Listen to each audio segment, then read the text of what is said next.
Muy bien. Nota máxima es 19. Y hay notas, la mayoría muy altas. Que eso me alegra sobremanera, ¿no? Entonces, lo que me queda como tarea para mí es trabajar con ese 10%, ¿no? La idea es que todos ustedes tengan las mismas competencias y capacidades. Sé que algunos de repente tienen algunos problemas o falta de tiempo, o tienen otro tipo de actividades, pero la idea es tener la competencia sobre el manejo del niño recién nacido, ¿no? Muy bien. Y a ver, ¿qué tanto han leído? Edson.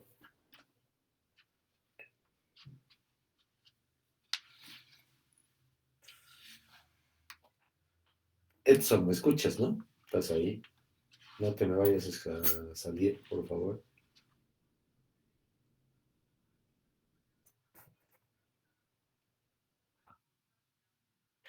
Edson, sé que me estás escuchando. No me quiere escuchar, Edson. Muy bien.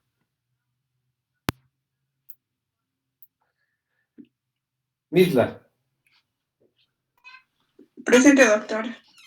Ah, por fin alguien me contesta. Misla, ¿qué has leído sobre trauma obstétrico? Conéctate, por favor. Doctor, ¿no se ve mi cámara? ¿No? ¿Qué pasa?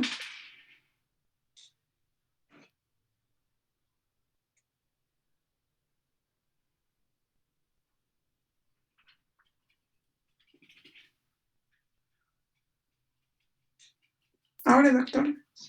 Ahora sí creo. Ah, ahora sí. Misla, ¿qué has leído sobre trauma obstétrico? ¿Qué te ha Bueno, interesado? bueno, en cuanto a la definición, podemos No, definir, no, ¿no? Que en trauma obstétrico, o sea, ¿qué traumas obstétricos te ha dejado un poco intrigada? sobre factores, ¿no? Fetales, más que todo, que van a ocurrir, ¿no? Como son las alteraciones, como la macrosomía, ¿no? En los recién nacidos. También los que sufren algunas alteraciones genéticas, como es la Ok. macrocefalia. El macrosómico es un factor de riesgo, ¿no? ¿Y qué problemas puede tener un macrosómico al momento del parto, como trauma obstétrico?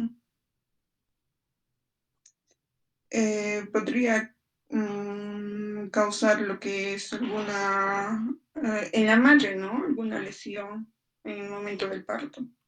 No, no, lo que vamos a ver es al niño, o sea, trauma obstétrico del niño durante el parto, Niño. al Mm, nacer, ¿no? ujú. Por qué el macrosómico es un factor de riesgo? Mm, ¿No puede has ser leído? por No, no ahora leí esa vamos a ver parte, las doctor. cosas. ¿Lo has leído o no lo has leído? No, doctor. No, no has leído. Ah, Fernando García. Presente, doctor. Ok. Vamos a ver a la inversa de un macrosómico. Otro de los factores de riesgo es el prematuro. ¿Sí? Sí, doctor. ¿Qué problemas puede tener el prematuro durante el parto?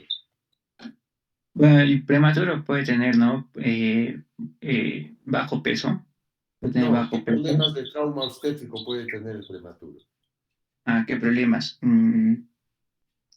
Te voy a hacer la misma pregunta de Mirla. ¿Has leído o no has leído? Sí he leído, sí he leído. Ok. Bueno, el prematuro puede tener, bueno, va a tener una hiperlaxitud, lo cual puede generar problemas por ejemplo, en el plexo braquial al momento de traccionarlo. Ujú. No lo has Le- leído. No, sí lo he leído. He leído El el plexo artículo que braquial no lo va a tener un prematuro. ¿no? No. Si me dices que has leído que va a tener lesiones del plexo braquial un prematuro, me estás mintiendo. Mm, Bueno, Pero sí el macrosómico, ¿no es cierto? El macrosómico sí tiene ese problema de lesiones del plexo braquial. Está más relacionado a la macrosomía, a la incompatibilidad fetopélvica, ¿no? Que son otros riesgos.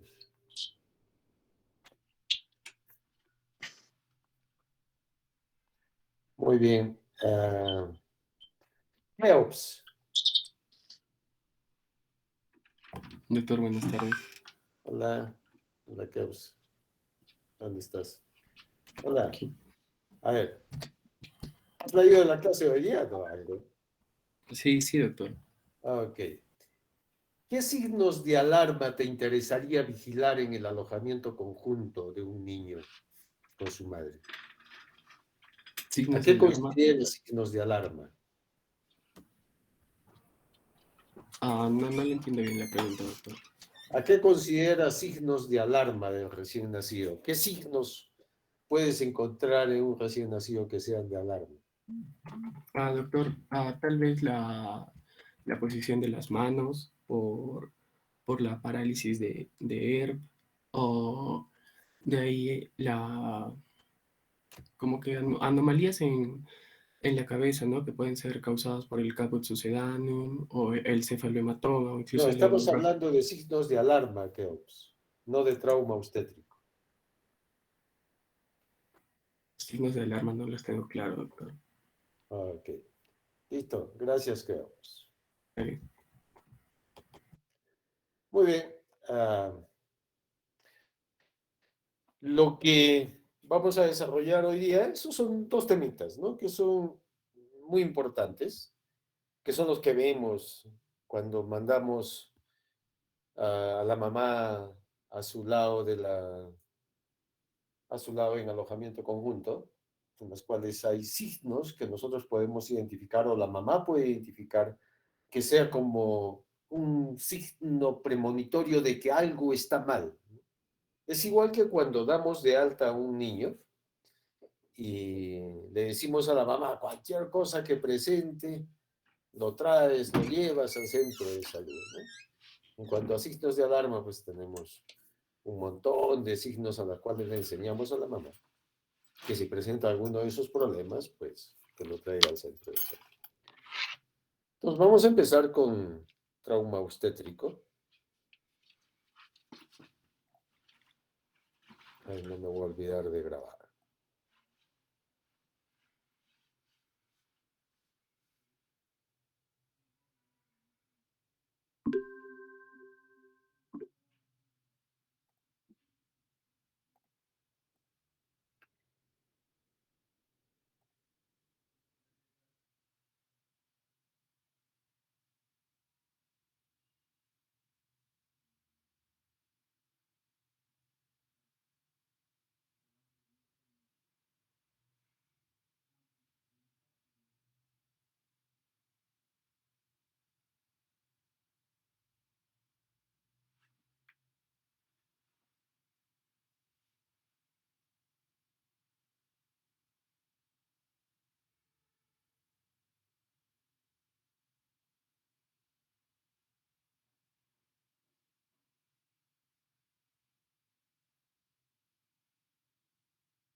Muy bien.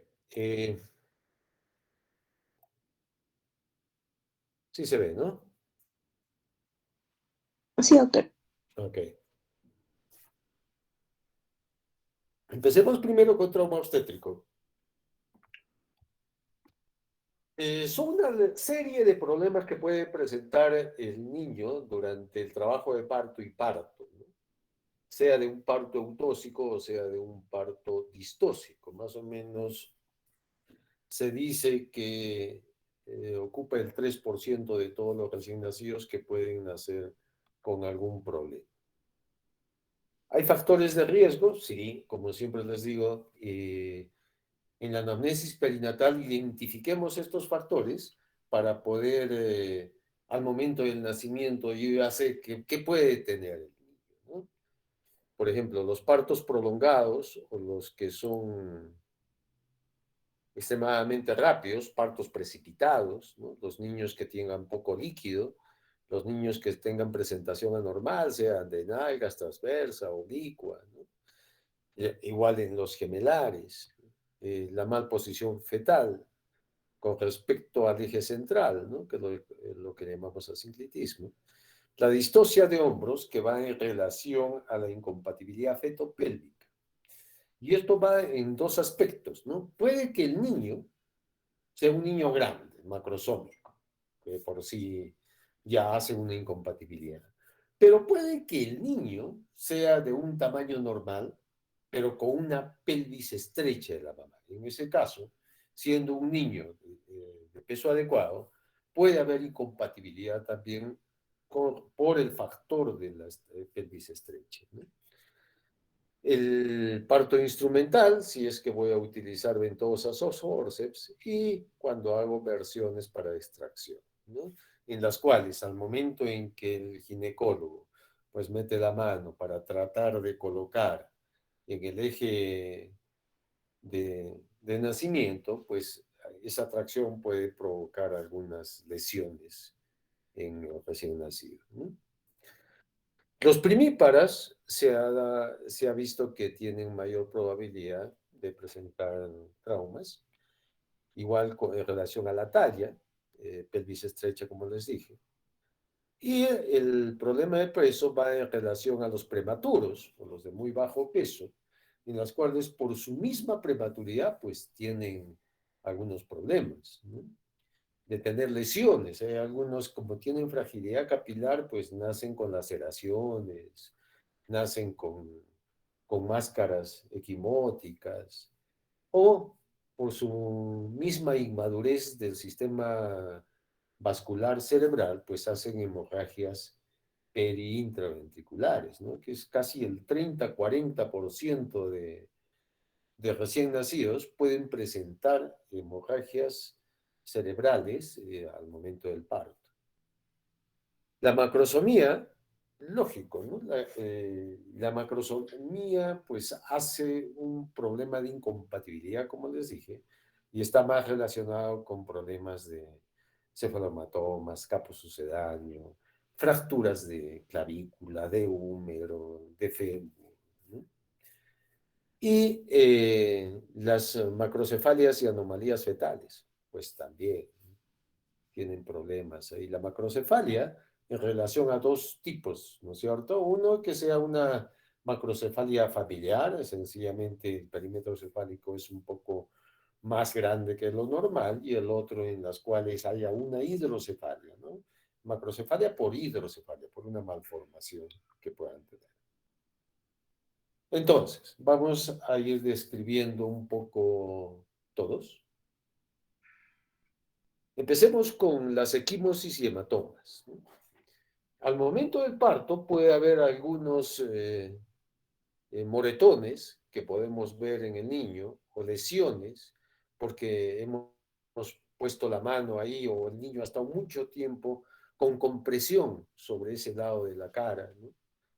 Y esto se da básicamente en la cabeza o en la cara, ¿no? La incidencia de las equimosis y hematomas es más en prematuros, porque les dije, hay una fragilidad capilar que podemos tener en estos niños. Pueden llegar a producir anemia y secundariamente ictericia, ¿no? Si tenemos esto. Las laceraciones se producen por dos cosas. Uno es las manos mismos del que está atendiendo el parto, y la otra es en caso de cesáreas, por ejemplo, que puede haber cortes por el bisturí, ¿no? Entonces hemos visto cortes pues, en la cabeza, en la nalga, dependiendo si la cabeza está abajo de donde se hace el corte a nivel uterino, o está de posición podálico.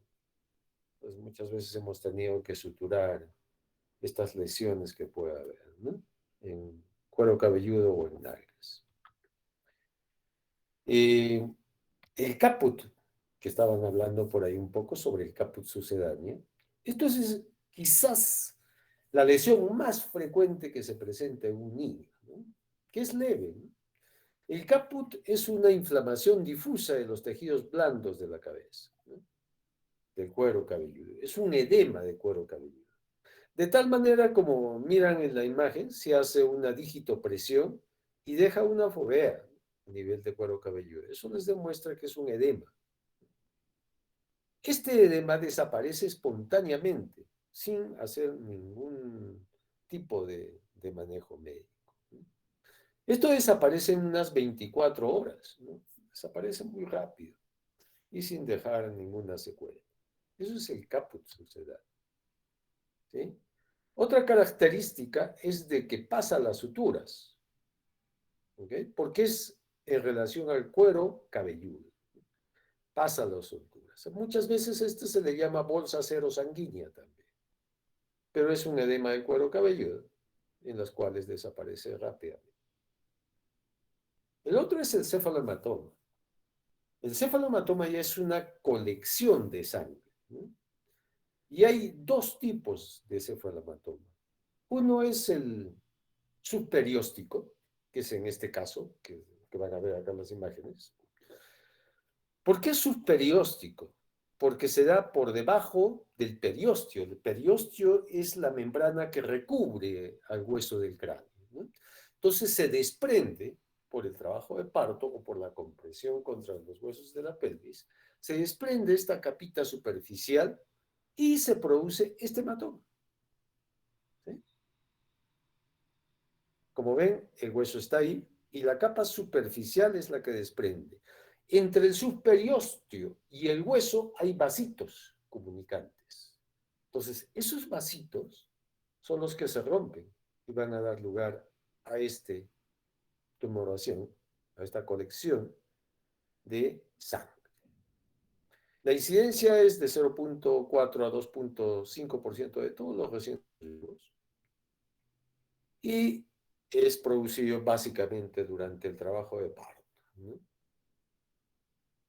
Como ven en esta otra figura, puede ser bilateral, ¿no? Acá tenemos, por ejemplo, un cefalomatoma biparietal, porque el que está comprometido y es el que más frecuente tiene el cefalomatoma son los parietales. Pocas veces he visto en frontal, la mayoría son en parietales. Si se dan cuenta, como el que sangra o como que se desprende es el periósteo del hueso, este no pasa las suturas, ¿sí? En este caso son dos, por ejemplo, en este caso es uno, ¿no? Sería un cefalomatoma derecho, parietal derecho, esto es biparietal, pero si se dan cuenta no pasa las suturas, ¿no? Está delimitado al hueso. Ahora, en relación al capo sucedáneo, ¿desaparecerá rápido? No. Este va a depender mucho del tamaño, ¿no? Pueden desaparecer entre los 3 a 6 semanas u 8 semanas. Depende mucho del tamaño. Se va a reabsorber solo. No me hagan nada. ¿Qué es lo que puede ocurrir en un cefalomatoma? Primero, como la colección de sangre puede ser muy grande, puede producir anemia, ¿no es cierto? Puede producir ictericia porque se va a degradar la hemoglobina.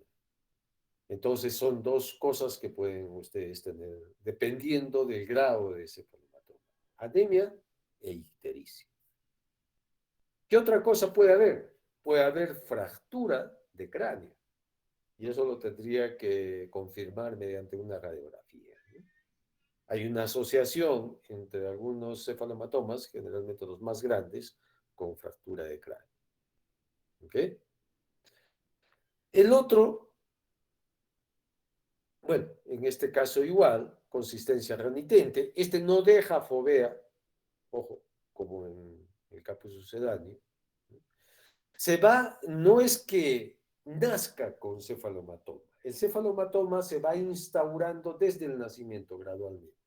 Así que muchas veces ustedes al nacimiento no lo van a poder ver en el primer examen, pero sí después de las 12, 14 horas, en las primeras horas se comienza a formar, se comienza a coleccionar la sangre y en ese caso ya pueden ustedes hacer el diagnóstico de cefalomatoma. Ahora hay otro tipo de cefalomatoma, que es el que ustedes ven acá al centro, que es el subaponeurótico, ¿sí? Está por debajo de la aponeurosis craneal o de la galea, ¿no? También se le llama subaponeurótico o subgalear. Entonces, lo que quiero es que vean las diferencias de las tres lesiones que yo puedo tener. Yo puedo tener un caput, deja fovea, ¿sí? Pasa las suturas. Yo puedo tener un cefalomatoma subgaleal o subaponeurótico, no deja fovea, pasa las suturas, es fluctuante, ¿no? Y va a tardar igual en reabsorberse, al igual que el cefalomatoma, ¿no? Subperióstico, en las cuales está delimitado a un solo hueso. Entonces, los dos tipos de cefalomatoma, ustedes tienen el subgaleal o subaponeurótico y el subperióstico, ¿no? El subgaleal o subaponeurótico va a pasar las suturas, es una característica. Estos son los más grandes que puede haber, porque a veces es mucha la corrección que, que tienen estos niños, ¿no? Algunos años atrás sí recibí un niño con una hemorragia subgaleal, si mal no recuerdo, de la zona de Quispicanchis, y me lo habían drenado. ¿Sí? ¿Qué quiere decir? Como había ahí una colección, le pusieron un dren para drenar todo esto. ¿Qué pasó como consecuencia? Se infectó, hizo una sepsis. Está muy cerca al cerebro con una meningoencefalitis. No se hace eso. Lo que hay que evaluar es si este niño puede necesitar una transfusión de sangre para tratar la hipovolemia y la anemia en relación a la cantidad de sangre que está en colección. Entonces, en ninguno de los casos ustedes se atrevan a meter de mano, ¿sí? O tratar de intervenir drenando este tipo de colecciones. Otro trauma, como les dije, que se presenta más en prematuros, es la hemorragia intracraneal. Es una complicación frecuente cuando hay fractura de cráneo, aparece en el 5% de los cefalomatomas, y se da básicamente en partos distóxicos, partos instrumentados, donde se utiliza fórceps y se aprieta pues, como una tenaza al niño para sacarlo y jalarlo. En caso de hipoxia fetal o en caso de enfermedad hemorrágica recién nacido, por deficiencia de vitamina K, en los primeros días que puede también producirse este tipo de hemorragias. Ahora, tiene diferentes ubicaciones, las hemorragias cerebrales en un neonato. Hay hemorragias de acuerdo a su ubicación, subaracnoidea, periintraventricular, que está aquí en esta parte. La hemorragia cerebelosa está más abajo, la hemorragia epidural, ¿no? Y los hematomas o contusiones intracerebrales, ¿no?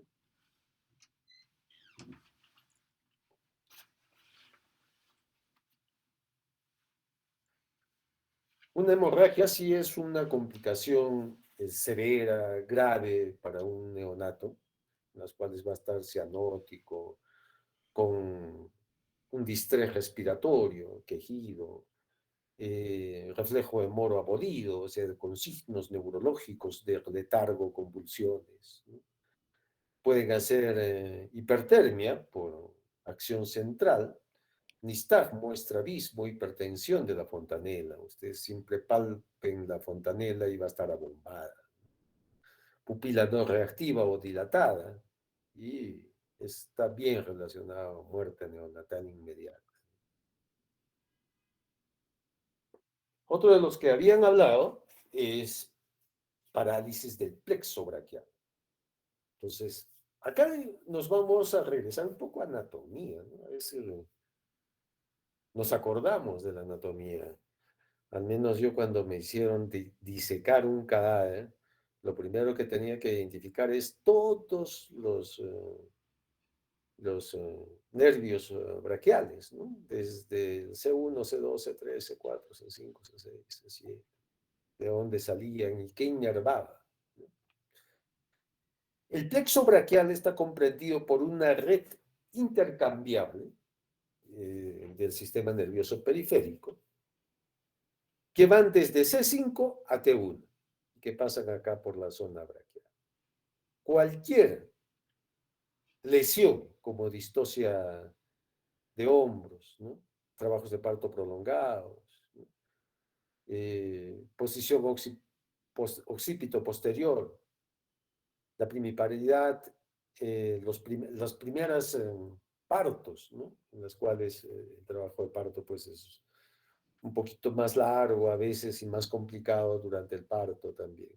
Los niños macrosómicos, ¿no? Como los hijos de madre diabética, o sencillamente que sea una macrosomía fetal, ¿no? Todos estos son factores de riesgo para parálisis braquial, en las cuales hay una elongación, hay como una fractura de estos, a nivel de estos nervios, y que me van a dar diferentes manifestaciones clínicas, no dependiendo de qué raíz cervical o torácica esté comprometida. Y tenemos dos, ¿no? Dos tipos de parálisis braquial. Uno es, generalmente se compromete la C5, C6, y otro es C7, C8, T1, ¿no? Que vamos a ver a continuación. Pues tenemos dos. Uno es en las cuales esté comprometido las raíces cervicales 5 y 6, que se le llama parálisis de Duchenne-Erb o Erb-Duchenne, a la inversa, el problema. Y la otra en las cuales esté comprometido las raíces C7, C8 y T1, que es la parálisis de Dejerine-Klunk. De lejos, esta es la más frecuente, la de Erb-Duchenne, y la menos frecuente es la de Dejerine-Klunk. Cuando está comprometido la raíz cervical C5, puede haber asociado además una parálisis diafragmática, el 5% de los cuadros.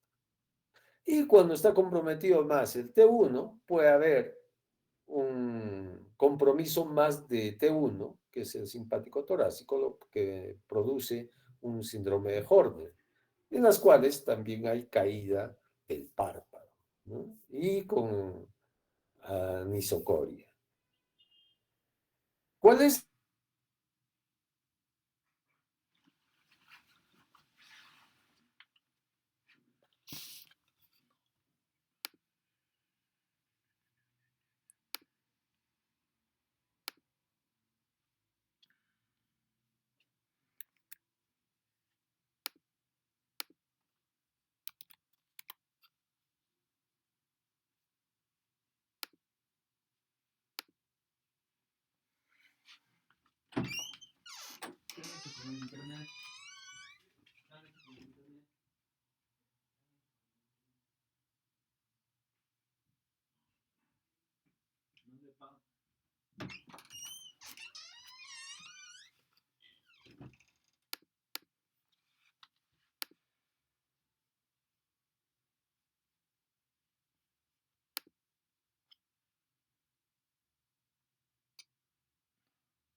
¿Qué hacer?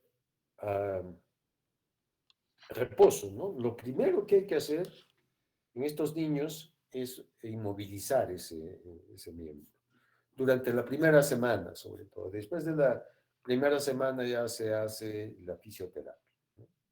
¿Para qué? Porque los nervios que están inflamados, esperemos que se recuperen, ¿no? Que comiencen a recuperarse. Hay que inmovilizarlo con el brazo en abducción, significa, no sé si me miran acá, abducción significa, si yo esto es aducción, si yo lo pongo así, estoy mirando la palma hacia mí, ¿no? Lo que tengo que hacer acá es abducir, o sea, rotación externa. La palma mirando hacia arriba, ¿sí? Mirando la palma. Porque lo normal, ellos están así, ¿no? Con rotación interna en aducción. Yo tengo que ponerlo en abducción, rotación externa. Y el antebrazo flexionado a 90 grados. Esta es la forma ideal de inmovilizarlo, ¿no? Y la fisioterapia ya la hacemos, como les dije, después de los 5 o 7 días, ¿no? Después de la semana. Ahí lo refieren ya al médico rehabilitador. Parálisis facial, pues hay parálisis facial congénita. Y esto es sobre todo es por una lesión traumática que se produce cuando hay una compresión del nervio facial cuando sale acá por el agujerito estilomastoideo. Nos estamos acordando de anatomía, ¿eh? ¿Se acuerdan del agujerito estilomastoideo que está a esta altura? Entonces, cualquier presión, sea por forceps o incluso si está mucho tiempo comprimido contra el promontorio materno, se inflama la salida de ese nervio y el niño pues nace con una parálisis facial. En forceps, en compresión prolongada por la cabeza contra el promontorio del sacro de la mamá, en caso de hemorragias intracraneales o en forma espontánea también, ¿no? La lesión periférica, hay dos tipos de parálisis facial. Hay una periférica y hay una central, ¿no? En la lesión periférica puede existir evidencia de trauma facial por la compresión. Es el compromiso de toda la hemicara, como ven en este niño, ¿sí? No pueden, ¿no es cierto?, abrir los ojitos. Perdón, está el ojo abierto permanentemente, no puede cerrar porque está paralizado. Toda la hemicara está comprometida, toda la hemicara está comprometida. O sea, ningún músculo, ni de la frente, ni de los ojos, ni del maxilar, están funcionando en este caso. O sea, todo está así. Este es, por ejemplo, en la figura que les estoy presentando, es una parálisis facial del lado izquierdo, ¿no es cierto? Y en el de abajo sería parálisis facial del lado derecho. No lo puede cerrar el ojo porque no está funcionando el auricular de los ojos. No hay arrugas en la frente porque tampoco lo puede ver. Y pierde el surco nasogeniano, ¿no es cierto?, del lado comprometido. A diferencia del otro lado, ¿no? Los dos niños están llorando y fíjense hacia dónde se cae la comisura. Y eso es lo que tenemos que diferenciar bien. La comisura se cae hacia el lado sano. ¿Por qué? Porque el otro no funciona. Este no funciona. La comisura está caída en este lado, hacia el lado derecho, que es el lado sano. En la lesión central, más bien, no está comprometido todo. Y acá es donde nos equivocamos para diferenciar los dos tipos de parálisis facial. Creemos que porque todo está comprometido, es central. Y solamente si una parte está comprometida es periférico. No, es al revés. ¿Okay? En el periférico, todo la hemicara está comprometida. Y en la lesión central, Primero que no va a haber evidencia de lesión traumática, como en el otro que está moradito ahí. El pliego nasolabial igual ausente, la comensura bucal caída, desvío la boca hacia el lado sano durante el llanto, y la diferencia está en esto. No hay compromiso de la frente y párpados. Entonces vamos a la figura. ¿Sí? ¿Cuál es el lado comprometido en este lado? ¿Quién me dice? El izquierdo. El izquierdo, ¿no es cierto? Pero fíjense la diferencia. No funciona, hay ausencia del surco nasogeniano, pero fíjense, no hay compromiso de la frente y los párpados, porque los dos ojos están cerrados. ¿Ok? Entonces, clínicamente nos vamos a dar cuenta de eso. Igual acá, en este caso, también es el izquierdo, ¿no? Siempre la caída de la comisura en parálisis facial es hacia el lado sano, ¿sí? Hacia el lado sano, porque está funcionando. Y lo que está subido, la comisura subida, es el lado comprometido. ¿Ok? ¿Qué hay que hacer? En el caso de parálisis periférica, que es la más común, ¿no es cierto? Es la más frecuente, en las cuales no puede cerrar el ojo, nosotros tenemos que ocluir ese ojo porque si no va a haber una resequedad y de repente úlcera corneal, ¿no es cierto? Entonces le tenemos que poner ahí lágrimas, ¿no? Gotitas de metilcelulosa cada 4 horas y tratar de ocluirlo.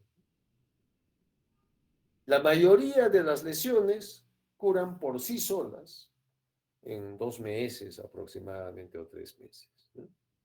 Siempre hay que hacerles un seguimiento y hay que referirlos posteriormente para el neurólogo, ¿no? El pronóstico es bueno, pero estos son casos en los cuales ustedes no me lo van a referir necesariamente porque no es una emergencia, ¿no?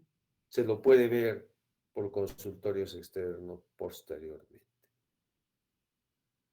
En los casos que hay emergencia, sí, pues, pero en los casos que no es emergencia, como en este caso, puede ir por consultorios externos.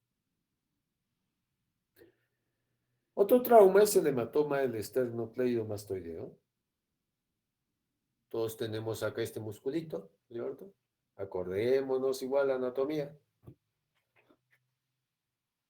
¿no? Cuando nos enseñaban anatomía, a veces no teníamos idea de que por qué teníamos que utilizar determinado tipo de músculos, ¿no?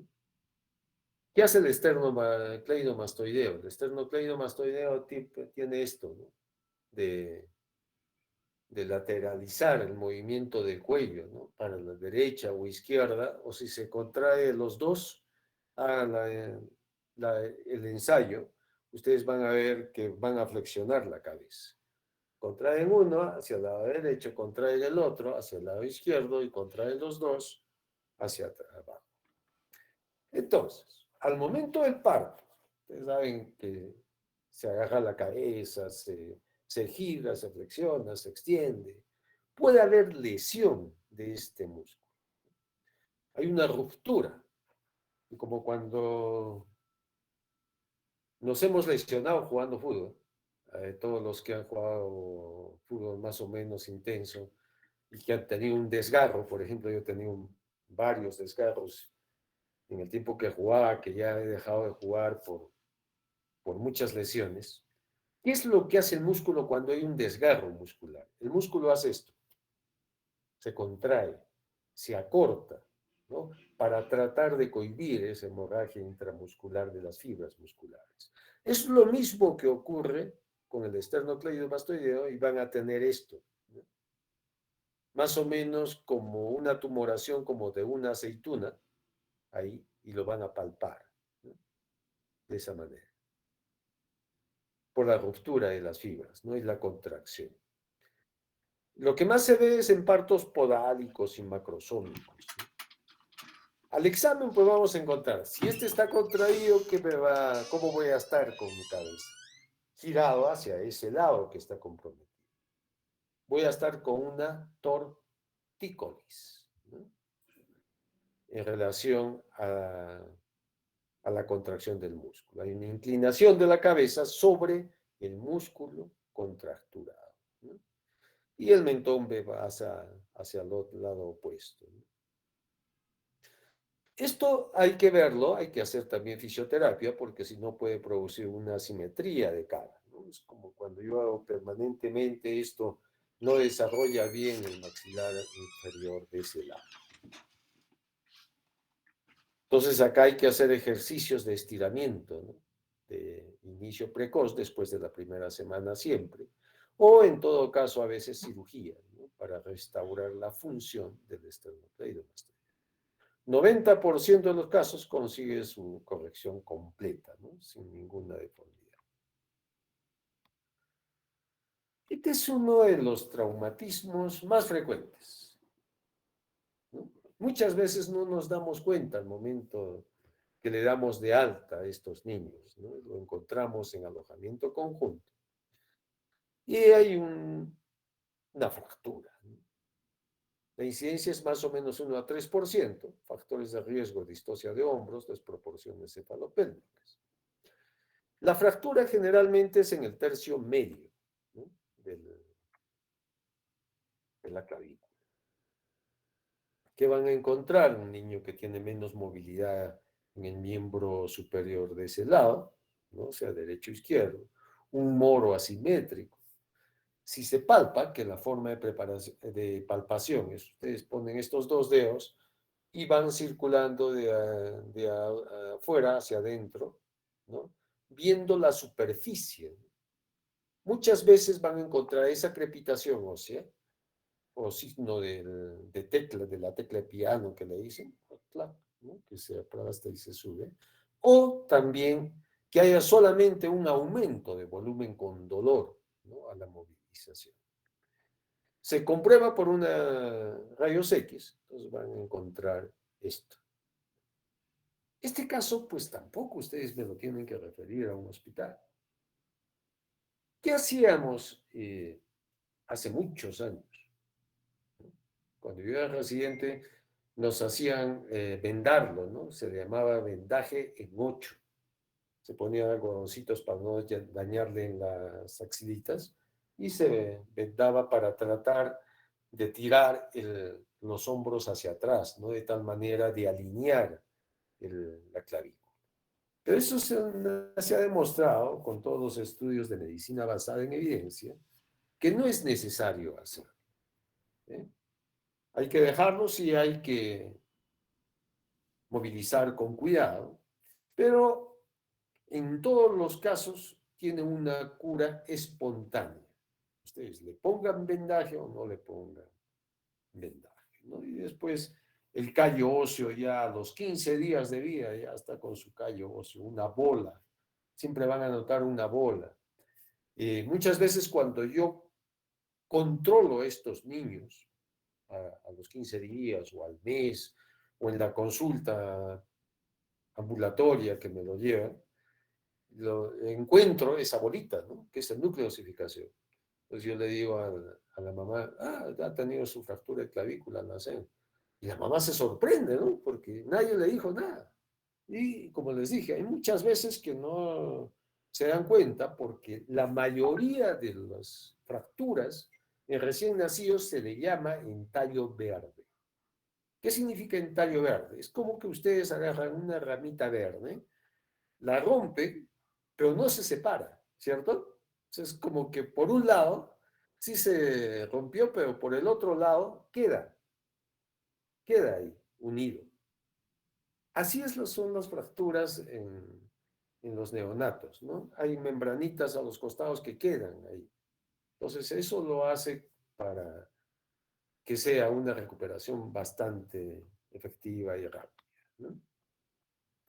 También hemos visto fracturas de húmero, igual la zona donde más se produce es en el tercio superior del hueso, en casos de retención de hombros, en casos de cesáreas, que es donde más he visto podálicos que en las cuales se hace tracción, también En estos casos, sí hay que inmovilizar porque pierde el eje y hay que hacer un golpe, ¿no?, contra el cuerpo del niño y preferiblemente referirlo para el traumatólogo, al igual que en de fémur, ¿no? Entonces va a haber una asimetría, ¿no? Dolor a la palpación, ausencia de reflejo de Moro. Bueno, a la vista se nota porque pierde el eje del húmero. Entonces hay que inmovilizarlo durante unas 2 a 4 semanas, ¿no?, o una férula. El pronóstico también es muy bueno. Al igual la fractura de húmero, que se da en parto de dagas, en versiones internas en caso de cesáreas, en presentaciones podálicas. Nace el bebé, se lo entregan y uno se da cuenta porque un fémur está flexionado y el otro está por el otro lado. O sea, hay una deformidad del miembro inferior. Entonces acá igual hay que, con mucho cuidado, hay que inmovilizarlo, hay que ponerle una ferulita y siempre tratar de referirlo para traumatología.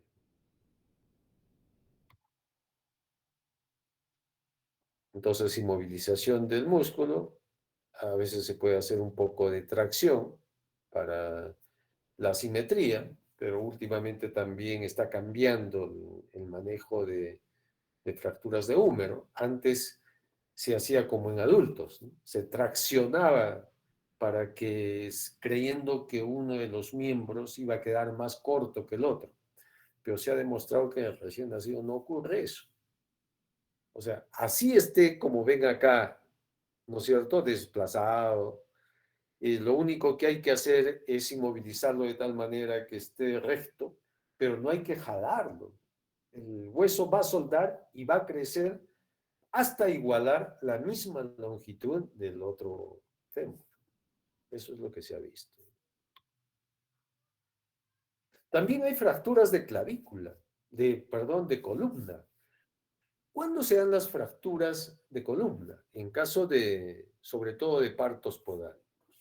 Si han visto atender un parto podálico, cuando nace el bebé, se lleva el cuerpo de lo recién nacido o del niño que está por nacer hacia la mamá, ¿no?, doblándole la columna para agarrar después de la boca y hacerlo de esta manera, ¿no? O sea, se le dobla un poco la columna. Y ahí es donde puede haber algunas lesiones a nivel de la columna. Y igual en distocias de presentación o desproporciones cefalopénicas. Ahora, el problema está que la columna tiene varios segmentos y el más peligroso sería el segmento del cervical, ¿no?, que eso puede llegar a una paraplegia con compromiso respiratorio, ¿no? Y ahí puede el niño, si no es asistido, morirse. El pronóstico cuando es a nivel cervical es malo, la mayoría de los casos.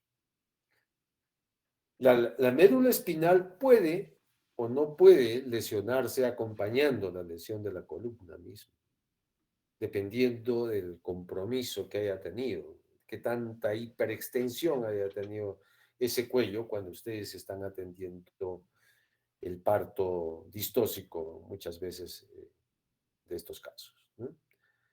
El neonato puede nacer bien, ¿no?, está alerta, no está asfixiado, pero el hecho de que ya esté lesionado la médula espinal, pues va a condicionar una serie de problemas a nivel del tono muscular, ¿no?, y de la función respiratoria, sobre todo. ¿Hay traumatismos viscerales? Sí. ¿Qué órganos se pueden lesionar? Se puede lesionar el hígado, se puede lesionar el vaso, se puede lesionar el pulmón, se puede lesionar el corazón, ¿no?, sobre todo en las maniobras después del nacimiento de reanimación, ¿no? En las maniobras de reanimación, si yo hago una reanimación demasiado, digamos, exigente, ¿no?, puedo producir un trauma a nivel de las costillas y estas costillas pueden lesionar órganos.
Yo he visto un par de casos solamente en tantos años, en las cuales me acuerdo uno de ellos, y el primero que vi, pues no se sabía de dónde venía la ictericia y la anemia, ¿no? Porque uno puede suponer, ¿no? Cuando son hemorragias visibles, suponer de dónde viene. Pero era un niño que no tenía manifestaciones de una lesión externa visible, de ictericias frecuentes en las cuales nosotros, y anemias con ictericia, y le transfundíamos, transfusión de sangre, transfusión de sangre, transfusión de sangre. Hasta que por ahí le pedimos, hay que hacerle una ecografía abdominal, y le identifican un hematoma retroperitoneal, ¿no? A nivel de la fosa lumbar. Y la causa era una hemorragia suprarrenal. Entonces, en ese caso, pues, a veces puede también producirse al momento de nacer. Rotura del vaso, al igual que en el hígado, es menos frecuente, pero se puede producir. Puede producirse hipovolemia, shock. Igual ahí hay que hacer transfusiones de sangre, reparación quirúrgica de la víscera. Muy bien. Hasta acá. No sé si estoy en hora. Sí, exacto. Si tienen alguna pregunta para no mezclarnos con el otro tema de la segunda hora. ¿Algún comentario, alguna pregunta? ¿Alguna duda que tengan?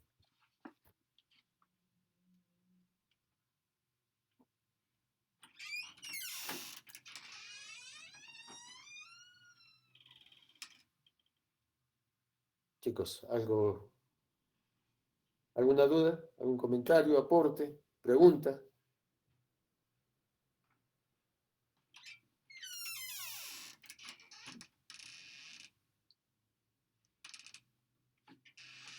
¿Nada?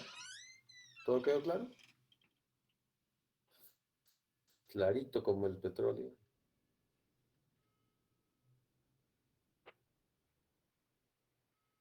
Muy bien, si no hay ninguna pregunta y no se están durmiendo.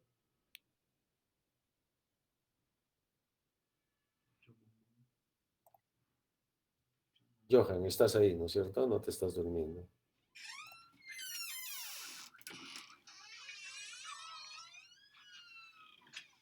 ¿Sí? ¿Me escuchas, Johan? Johan Sebastián. Doctor, sí. Doctor, ¿me escucha? ¿Sí? ¿Estás despierto? Sí, Sí, sí doctor. te escucho. Sí, estoy despierto. Ok, Johan. Sí. Muy bien, si no hay ninguna pregunta, continuamos. ¿Sí? Doctor, una consulta. Dime, Andrea. Doctor, en las lesiones de los órganos, ¿en quiénes se da más? ¿En los prematuros? ¿Y por qué? Las Lesiones en órganos como la hepática abdominales, todos. No, en los que haces más maniobras de reanimación, estábamos hablando, ¿no? Es donde más se ven lesiones. Ahora, también lo consideran como lesiones cuando utilizo, hay maniobras postnatales que pueden condicionar lesiones de órganos. Por ejemplo, nace el bebé y ponemos una sonda. Y la sonda, si es muy rígida, por ejemplo, puede perforar estómago, ¿no? O también lesiones a nivel anal, si pongo una sondita a nivel anal, ¿no? Eso puede condicionar. Pero de los órganos macizos, básicamente son por maniobras post-reanimación, ¿no? Sería un trauma perinatal, no tanto del momento del parto, ¿no? Sino un trauma perinatal. Está bien, doctor, gracias.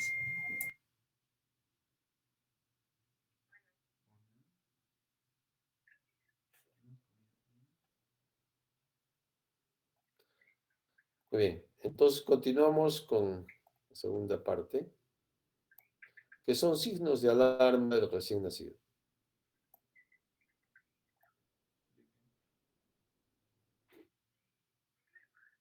Estos signos de alarma me sirven para dos cosas, para yo saber qué es lo que tengo que buscar en un niño, y segundo, para enseñarle a la mamá cuándo se tiene que alarmar también, ¿no?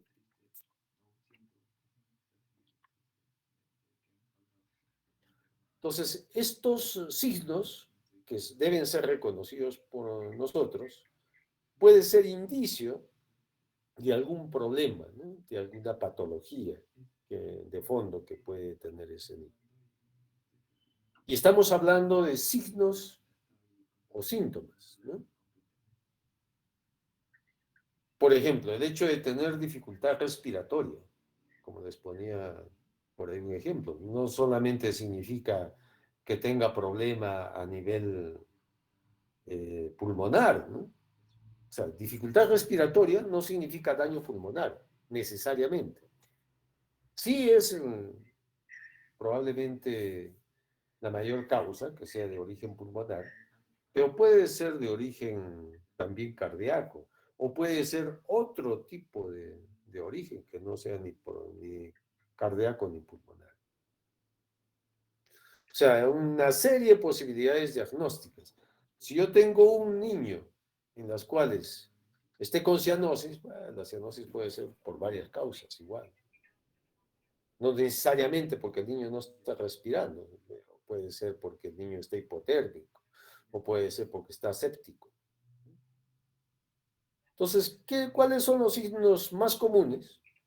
Deshidratación, fiebre, solamente fiebre, está con la mamá, y la fiebre también puede ser por varias causas. Por ahí puede ser por sobreabrigo, puede ser por infección. La misma deshidratación me puede provocar fiebre. O puede ser porque la incubadora esa donde lo puse ese niño lo programé mal. Vómitos también, causas de vómitos. Podemos dar con 5, 6, 7, 8, 9, 10 probabilidades por las cuales el niño esté vomitando. Ese es el enfoque clínico que quiero conseguir un poco con esta clase. De ver todos los problemas respiratorios, irritabilidad, inapetencia, ictericia, letargia, problemas de piel, si hay pústulas, niños pálidos, secreción en ojos, si hay convulsiones, por ejemplo, si hay cianosis, si hay deposiciones con sangre, por ejemplo, ¿qué ocurre? Si hay vómitos con sangre, ¿no? Si orina, no orina, ¿no? Entonces, empecemos con lo más frecuente, que es el síndrome de dificultad respiratoria neonatal. Síndrome significa un conjunto de signos y síntomas que manifiestan una dificultad respiratoria, un esfuerzo respiratorio, un trabajo respiratorio que puede ir o no acompañado de aumento de la frecuencia, ¿no? Como ven este niño, es un niño prematuro, que lo más probable que el distrés, este tiraje que ven acá abajito, ese tiraje intercostal, retracción sifoidea, ¿no? Puede ser de origen, por ejemplo, de una membrana hialina, por lo que estoy viendo en un niño prematuro. Entonces, cuando hablamos de síndrome de distrés respiratorio, es un conjunto de signos y síntomas que engloben este síndrome. Aumento de la frecuencia respiratoria o disminución de la frecuencia respiratoria con incremento en el esfuerzo o trabajo respiratorio. Apnea. Ojo, ¿se acuerdan que hablamos de apnea al nacer, ¿no es cierto?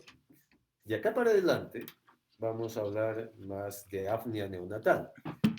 ¿Cuándo hablamos de apnea neonatal? Un niño que ya nació, respiró, pero en la etapa postnatal, en cualquier momento, por diferentes causas, motivos, puede dejar de tener respiración.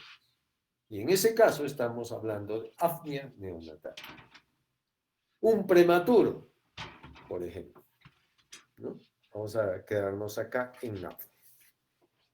Un prematuro, en las cuales hay una inmadurez del centro respiratorio, puede condicionar apnea, que el niño deje de respirar. En ese caso, yo voy a hablar de apnea primaria. ¿Sí? ¿Ok? Apnea primaria. ¿Por qué? Porque acá hay una inmadurez fisiológica o anatómica y fisiológica o funcional del centro respiratorio. Y lo catalogamos como apnea primaria, usual en prematuros. Pero otra cosa es, por ejemplo, que ese recién nacido, sea prematuro o a término, esté hipotérmico. Y por la hipotermia me produce apnea. O tiene una infección. Y por la infección que está en shock me produce apnea. O que está hipoglicémico. Y la hipoglicemia me puede condicionar apnea. Y en ese caso estamos hablando de apnea secundaria. Secundaria a otra patología, a otra persona. Entonces, diferenciemos un poco lo que es apnea neonatal primaria, que se ven prematuros básicamente por inmadurez del centro respiratorio, que en ese caso le daríamos más bien un estimulante del centro respiratorio, ¿no?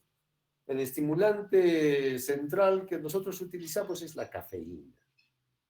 La cafeína estimula el centro respiratorio de tal manera que disminuye la presencia de apnea en un prematuro. Pues, ¿para qué le voy a poner cafeína? ¿No? Lo que yo tengo que tratar ahí es la causa.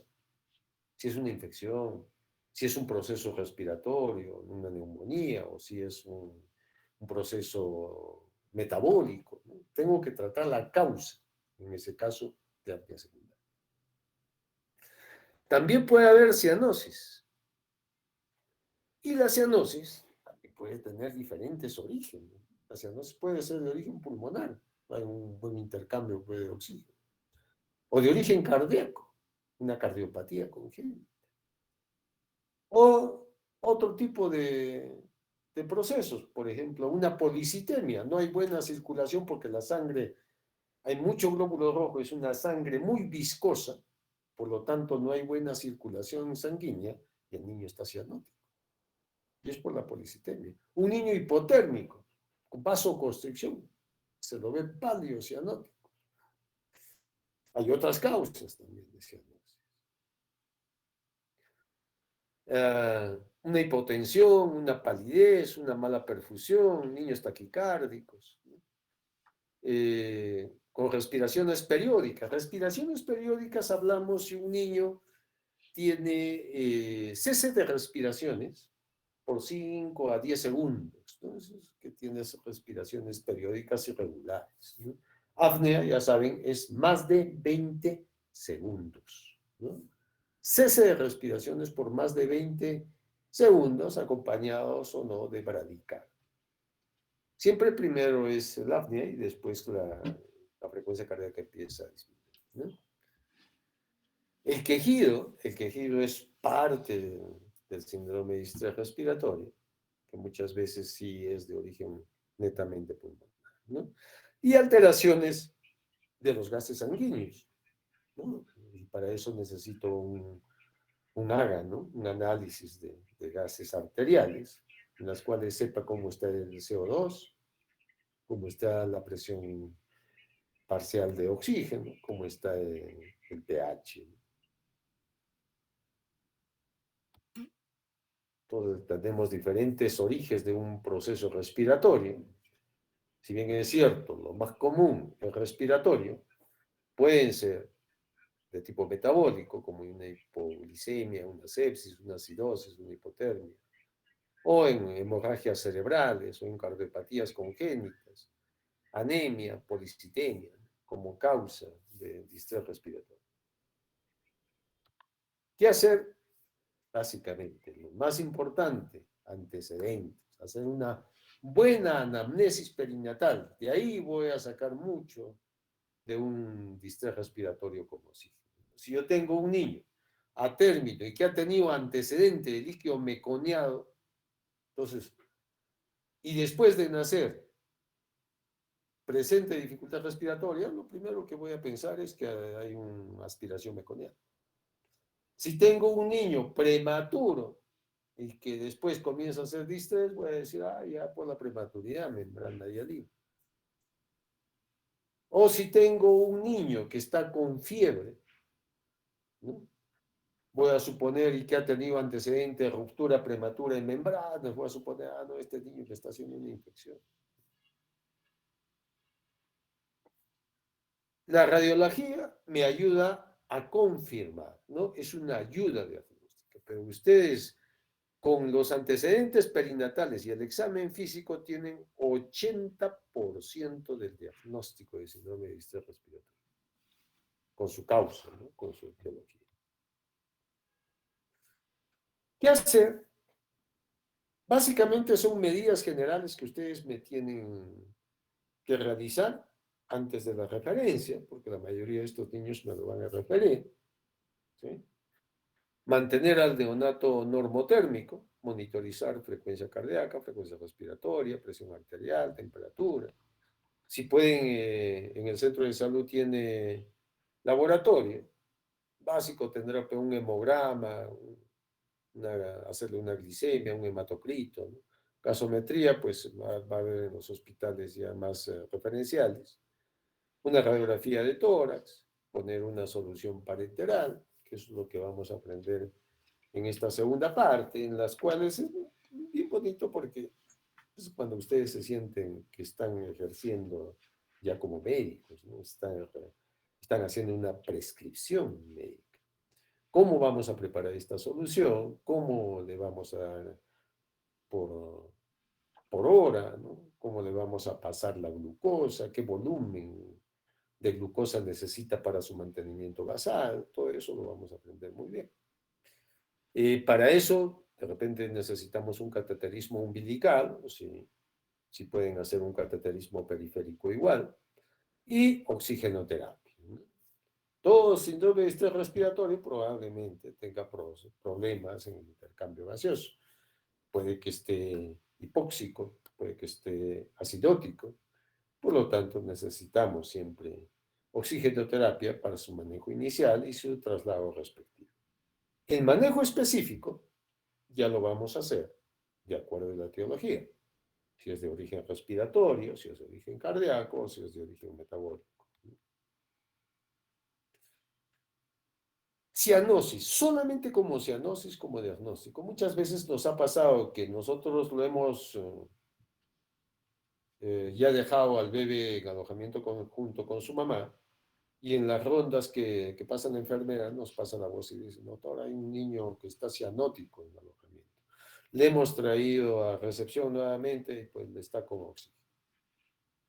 Entonces, solamente identificó un signo, que es cianosis. ¿Por qué? Igual, ¿no? La cianosis puede ser de origen respiratorio, cardíaco o no. en las cuales es una manifestación de que la captación o el intercambio de oxígeno no es el adecuado. ¿Cuándo aparece la cianosis? Teóricamente, cuando la hemoglobina es reducida o sin oxígeno, es mayor al 5%, ¿no? Si ven un niño con cialorrea significa que está salivando mucho, que está con mucha secreción orales, pérdida excesiva de saliva por la boca. Entonces acá hay que ver por qué es lo que está pasando. El bebé no está tragando su saliva. ¿Ustedes cuánto creen que pueden producir de saliva en un día? A ver, ¿quién tiene el dato? 1,5 litros, doctor. 1,5 litros de saliva en 24 horas. Fíjense, 1,5 litros, ¿cierto? ¿Qué hacemos con esa secreción salival? Constantemente la estamos ingiriendo. El niño recién nacido, pues no va a producir el 1,5 litros, pero sí produce más o menos entre 150 a 250 mililitros en 24 horas. Entonces, constantemente también está salivando, ¿no? Y en ese caso tenemos que descartar una malformación, porque no lo puede pasar la saliva, que es atresia de esófago. Pero si yo tengo un niño con cialorrea, lo primero que me preguntaría, a ver, en el antecedente de mi historia, ¿qué había, no?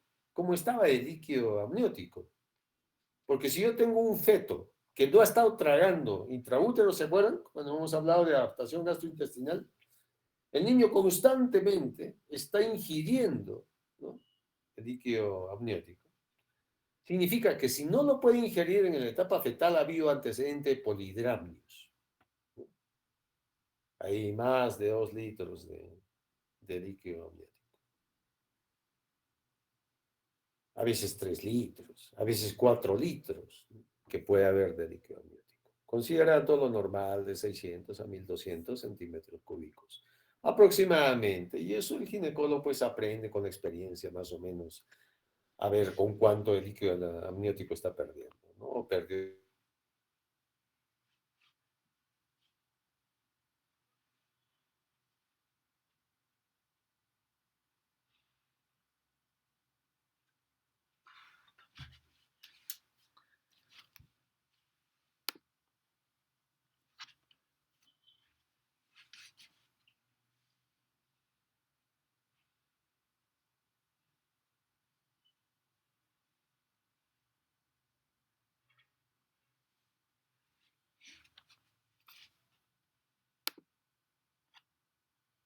Es una manifestación de eliminación de contenido gástrico precedido de náusea.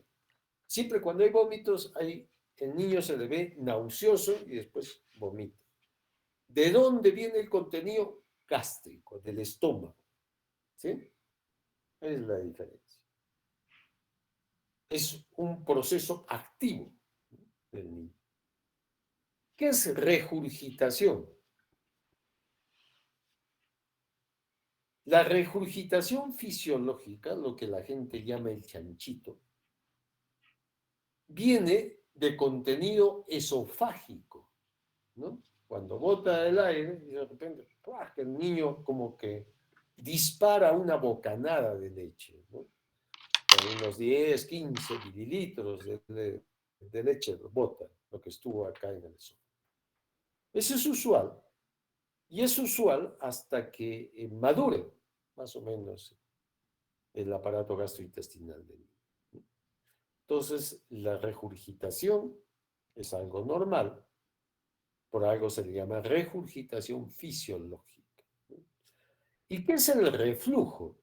El reflujo es aquel niño en las cuales tomó su leche, ¿ya?, le pusieron a descansar y de repente constantemente vemos que la leche va saliendo, ¿no? Va saliendo. ¿De dónde viene la leche? Del estómago, pero en forma pasiva, ¿no? Sencillamente hay un problema a nivel del esfínter gastroesofágico en las cuales no contiene el contenido gástrico de la leche que ingirió anteriormente, ¿no?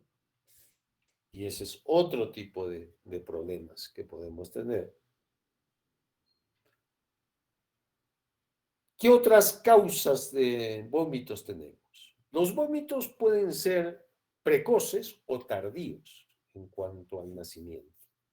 Si son precoces, ocurren en las 2 primeras horas de vida y pueden ser incluso de contenido bilioso, puedo sospechar de una obstrucción intestinal alta a nivel duodenal, por ejemplo.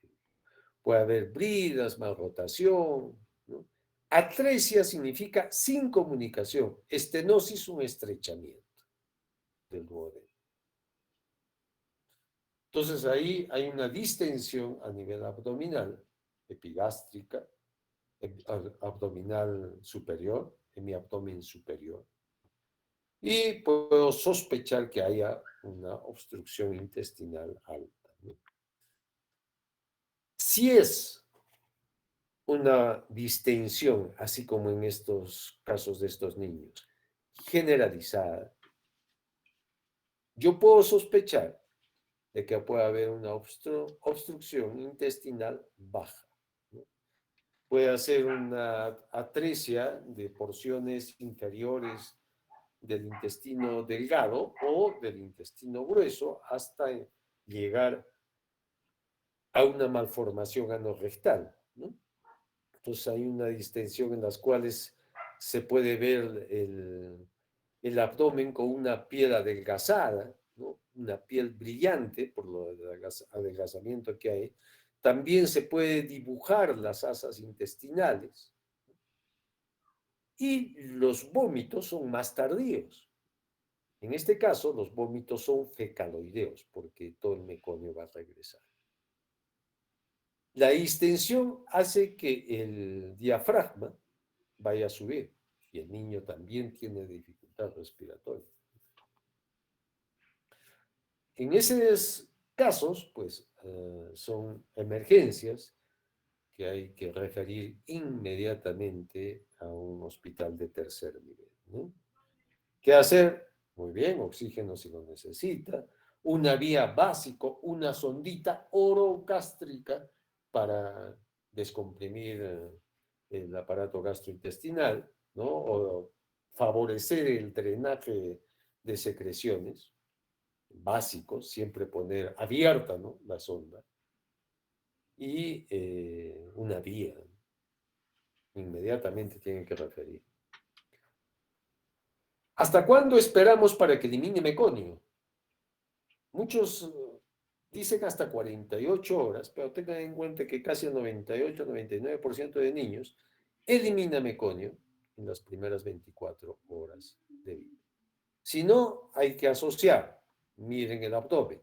Si el abdomen está normal, esperen hasta el segundo día, hasta las 48 horas. Pero si no, miren si hay signos asociados, ¿no?, por la falta de eliminación de meconio. En este caso, las dos cosas que hemos pensado, ¿no? Si hay un abdomen distendido o si hay presencia de vómitos. Y ahí hay que pensar en una malformación, ¿no? Que no orine. Igual, ¿cuánto tiempo lo esperamos? Igual, la mayoría, 99% orina en las primeras 24 horas. Pero si no, pensemos en un antecedente.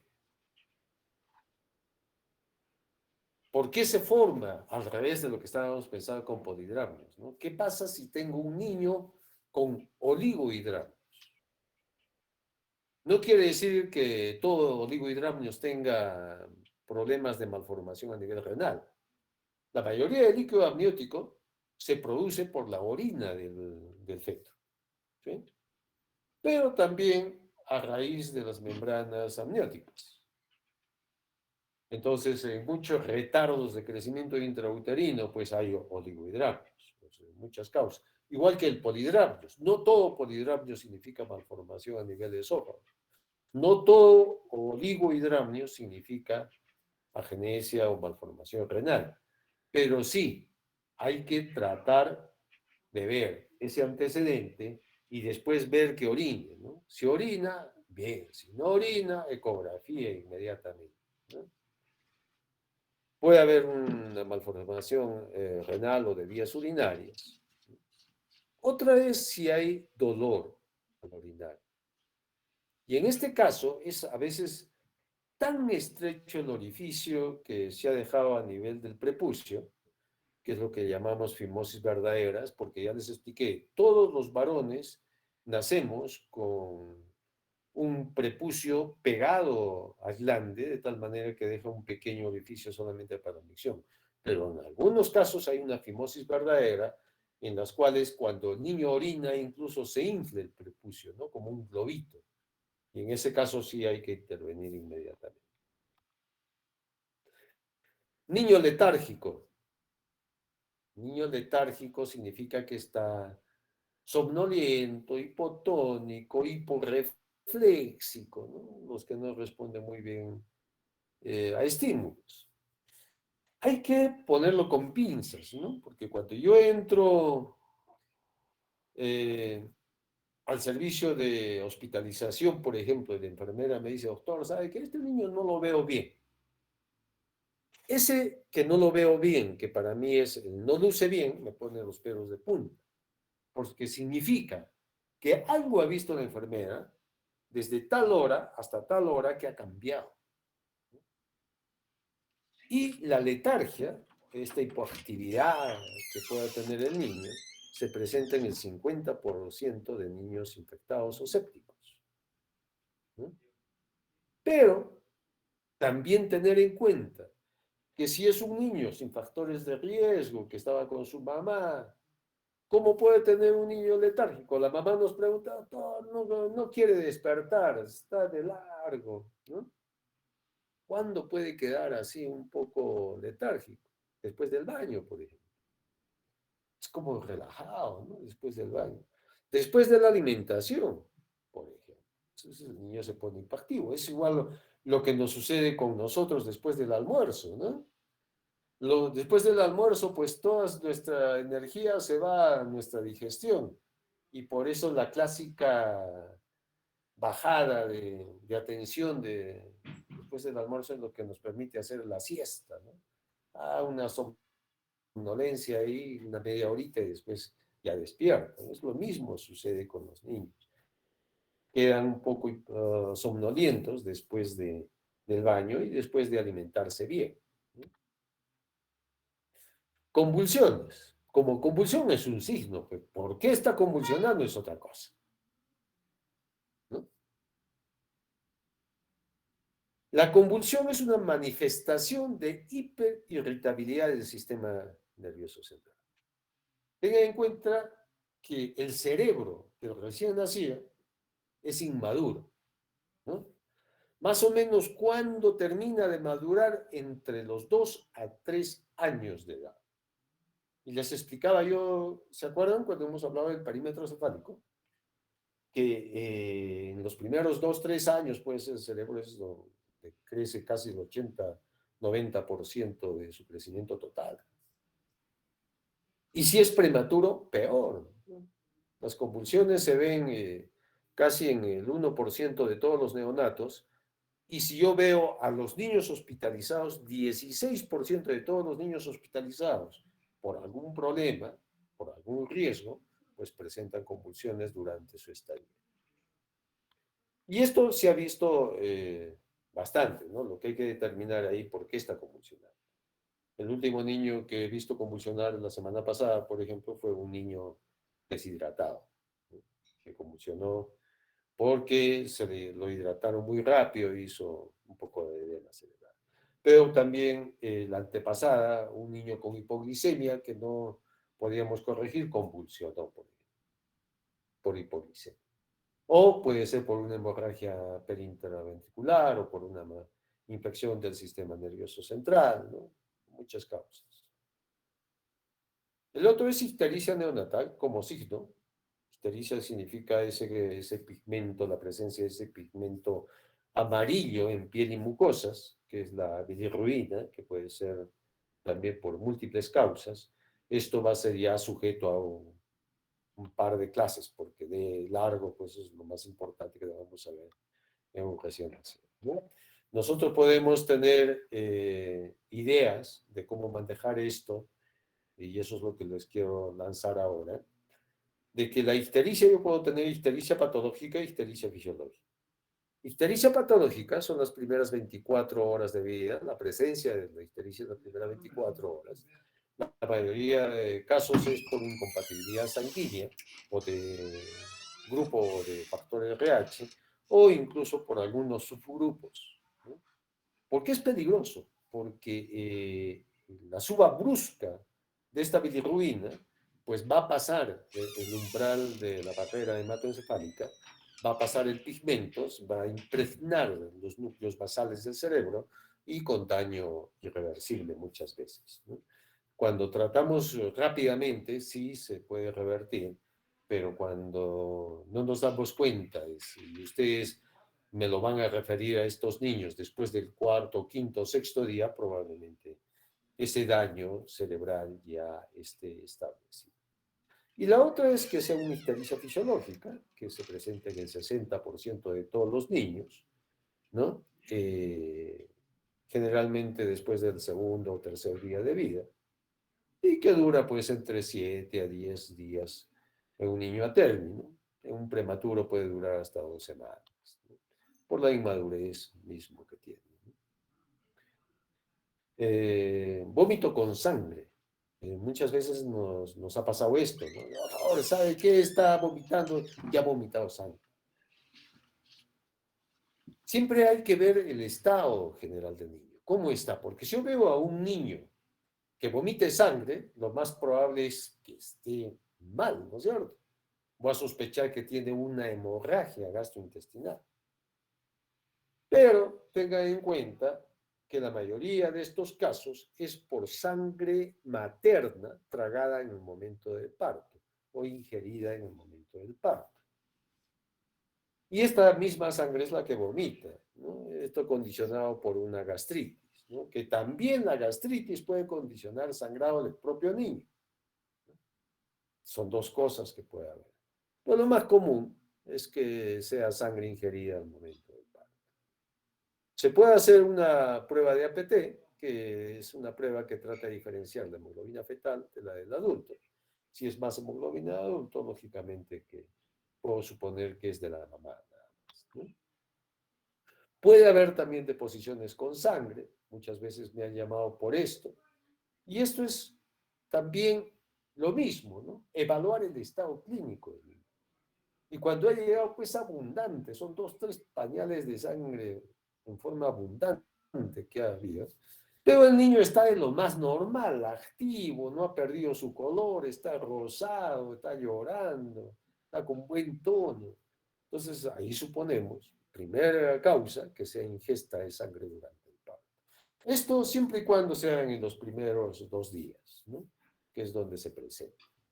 Pero también puede haber presencia en sangre en otro tipo de niños, por ejemplo, después del tercer, cuarto día, en niños que los tenemos hospitalizados, prematuros sobre todo, que pueden desarrollar enterocolitis necrotizante. Y en este caso, el sangrado sí es a nivel intestinal del niño, o por pólipos sangrantes, o por discrasias sanguíneas, que son alteraciones a nivel de fragilidad capilar, o de alteración de los factores de coagulación. Otro signo, diarrea. Y hay que diferenciar diarrea neonatal entre una diarrea infecciosa, que puede venir con deposiciones abundantes, con moco, sangre, cambio de color, a una pseudodiarrea, que son deposiciones líquidas, medias espumosas, tipo agüita, de a poquitos, que puede hacer 5, 6, 7 veces, generalmente después de la ingesta de leche materna, y la leche materna tiene ese efecto laxante. Pues diferenciemos un poco las características para definir qué tipo de diarrea es. Otro signo es la palidez. Si vemos un recién nacido pálido, remontémonos igual a los antecedentes del parto, si ha habido hemorragias maternas, desprendimiento de placenta, ¿no? O pérdida por sangre de cordón, que pasó hace como 3 meses ya esto, en un niño que el clamp se destapó y comenzó a sangrar por cordón, ¿no? Que es otra de las causas que a veces tenemos. Plétora. Plétora es un niño que está muy colorado, muy rojo. Fíjense esta foto. Esta es una foto que tomé ahí en el hospital. Esta es una incubadora de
generalmente hipoxemia crónica intrauterina. Si hay una hipoxia crónica, el niño puede producir más glóbulos rojos y puede nacer y estar pletórico, ¿no? Clásico de los recién nacidos pequeños para edad gestacional, hijo de madre hipertensa, hijo de madre diabética, los recién nacidos post-término, ¿no? Todos estos niños, hasta acá, hacen hipoxia crónica intrauterina.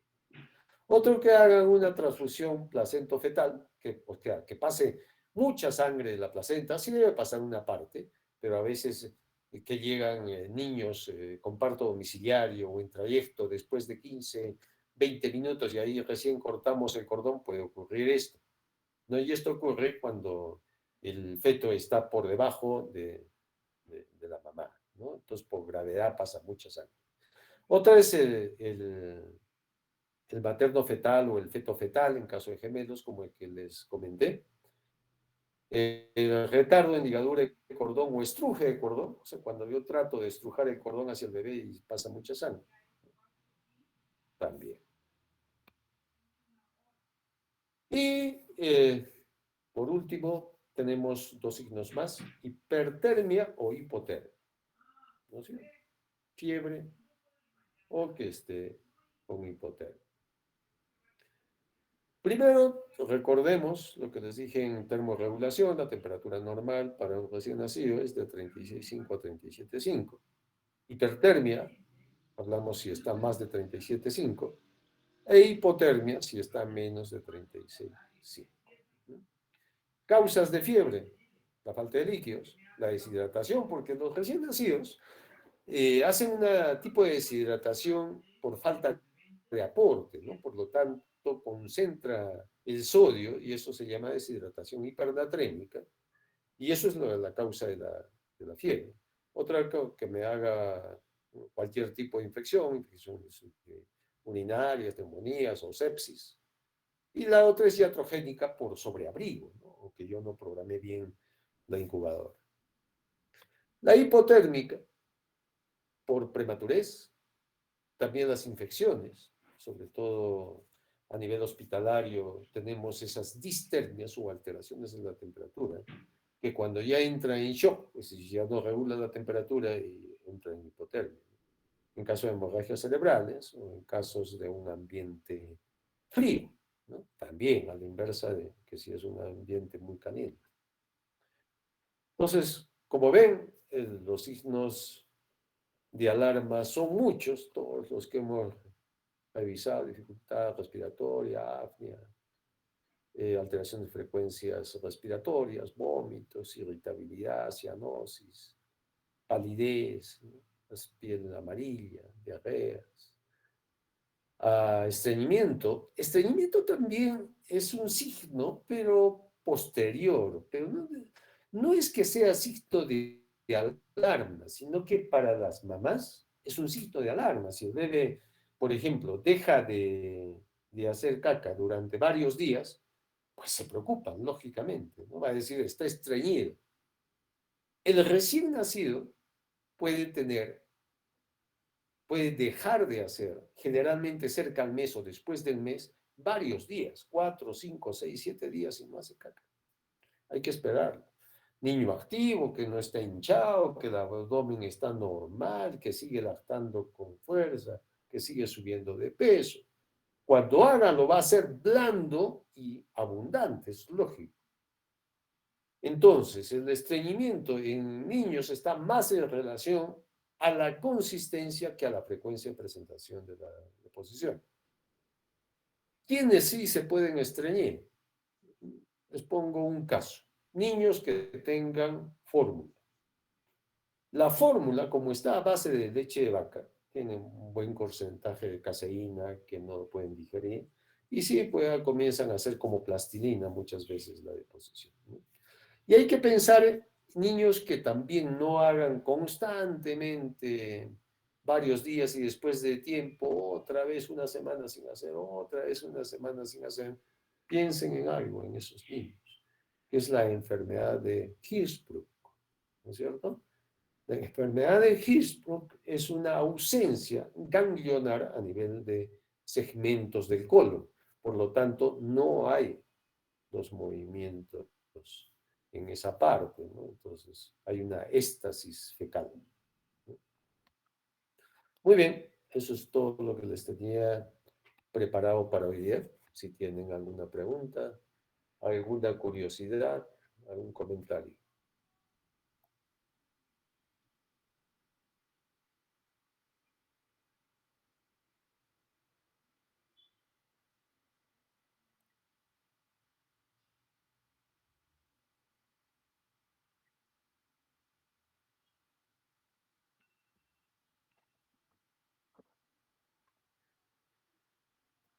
¿Sí? ¿Algún comentario, chicos?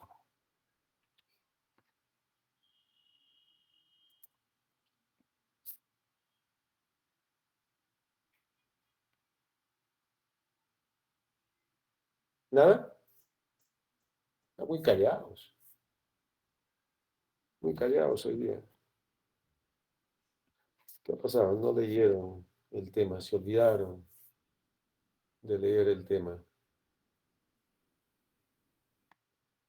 Para el jueves tenemos lactancia materna. Ahí tienen 2 archivos en el aula virtual, ¿sí? Lean. Ahí vamos a conversar también. Muy bien, chicos, si no hay ninguna pregunta, ¿serio? ¿No hay ninguna pregunta? ¿Ninguna duda? Nos vemos en 10 minutos para conversar un poco sobre